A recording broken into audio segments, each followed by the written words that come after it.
మంత్రి పొంగులేటి గారి ఇంట్లో రైడ్స్ అని చెప్పి ఇది సెప్టెంబర్ 2028 వార్త. సెప్టెంబర్ 2028 ఇంకొక 2-3 నెలలు అయితే వార్షికోత్సవం కూడా అయిపోతుంది.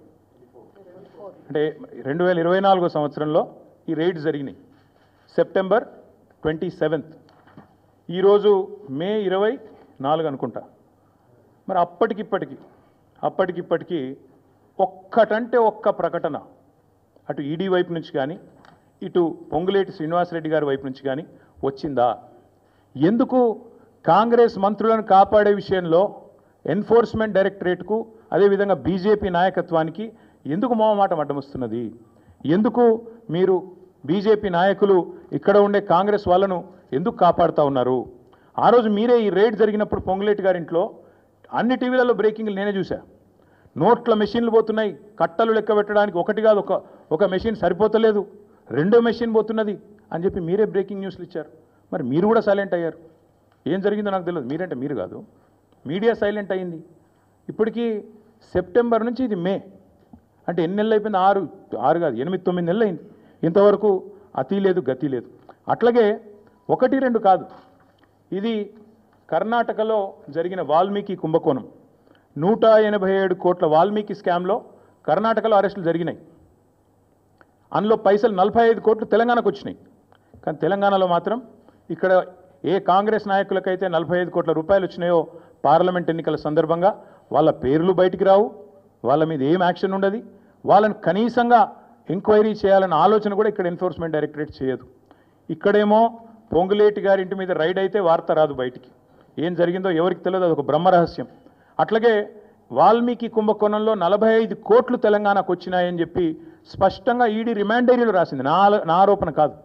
ఈడీ కర్ణాటకలో రిమాండ్ డైరీలో రాసింది. మొత్తం 187 కోట్ల కుంభకోణంలో 45 కోట్లు తెలంగాణ కాంగ్రెస్ నాయకులకు వచ్చినాయి.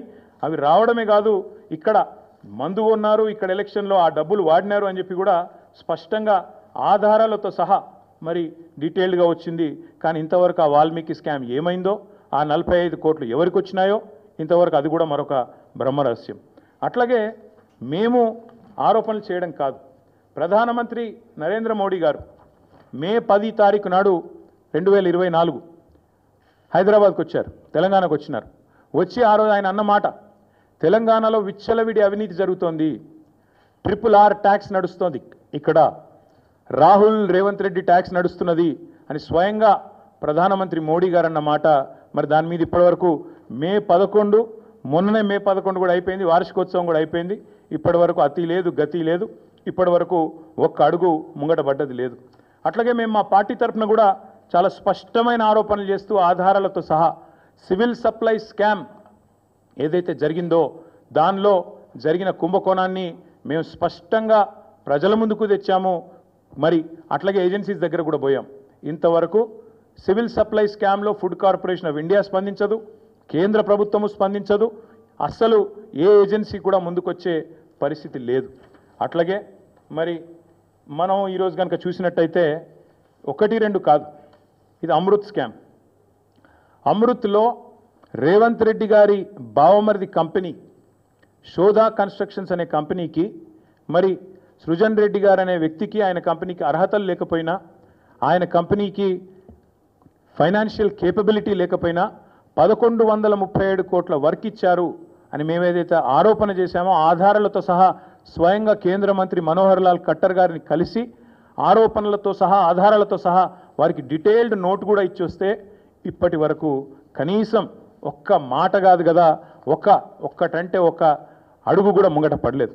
అందుకే మేము అడుగుతున్నాం, భారతీయ జనతా పార్టీకి నిజాయితీ ఉంటే మీరు స్పందించాలి. స్పందించడం అంటే ఏదో ప్రెస్ మీట్ పెట్టి మాట్లాడడం కాదు. మీరు అధికారంలో ఉన్నారు, మీరు ఖచ్చితంగా వెంటనే ఈ అన్ని కుంభకోణాలు వెనుక అమృత్ కావచ్చు, సివిల్ సప్లై స్కామ్ కావచ్చు, అట్లాగే ఈరోజు యంగ్ ఇండియా కావచ్చు, అట్లాగే మొన్ననే హైదరాబాద్ సెంట్రల్ యూనివర్సిటీ భూముల విషయంలో స్పష్టంగా సెంట్రల్ ఎంపవర్డ్ కమిటీ రిపోర్ట్ ఇచ్చింది, రికమెండ్ చేసింది. ఏం చెప్పింది central empowered committee? Financial fraud జరిగింది ఈ 10,000 కోట్ల దానిలో, ఖచ్చితంగా దీన్ని ఒక స్పెషలైజ్డ్ ఏజెన్సీతో విచారించాలి అని రిపోర్ట్ కూడా వచ్చింది. కొన్ని మంచినీళ్ళు తీసుకునేవారు. స్పష్టంగా అంత స్పష్టంగా ఇస్తే కూడా ఇప్పటి వరకు మిగతా అన్ని విషయాల్లో మెరుపు వేగంతో స్పందించే ఏజెన్సీలు మరి ఇక్కడ ఎందుకు స్పందించట్లేదు?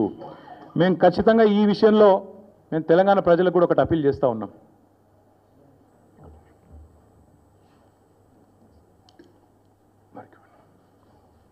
తెలంగాణ ప్రజలకు కూడా ఒకటి అప్పీల్ చేస్తూ ఉన్నాం. ఇక్కడ ఎవరితో కుమ్మక్కు అవుతున్నారో దయచేసి అర్థం చేసుకోండి. అమృత్ కుంభకోణంలో రేవంత్ రెడ్డి గారి బావమరిది వ్యవహారం ఉండి కూడా రేవంత్ రెడ్డిని కాపాడుతున్నది కేంద్ర ప్రభుత్వం. ఆర్ఆర్ ట్యాక్స్ అని చెప్పి స్వయంగా ప్రధానమంత్రి ఆరోపణ చేసి ఇక్కడ బిల్డర్ల దగ్గర 200 రూపాయలు స్క్వేర్ ఫీట్కి వసూలు చేస్తున్నా ఇప్పటి వరకు ఉల్కకుండా పలకకుండా ఉన్నది కేంద్ర ప్రభుత్వం. అట్లాగే సివిల్ సప్లై స్కామ్లో ఈ ప్రభుత్వాన్ని కాంగ్రెస్ను కాపాడుతున్నది కేంద్ర ప్రభుత్వం. సెంట్రల్ ఎంపవర్డ్ కమిటీ రికమెండేషన్ ఇచ్చిన తర్వాత కూడా మీరు వెంటనే ఈ ఫైనాన్షియల్ ఫ్రాడ్ను సెంట్రల్ యూనివర్సిటీ కంచెగచ్చిబౌలి భూముల్లో చర్య తీసుకోండి అని ఎంపవర్డ్ కమిటీ చెప్పిన తర్వాత కూడా ఇప్పటికీ ఉలకకుండా పలకకుండా ఉన్నది కేంద్ర ప్రభుత్వం.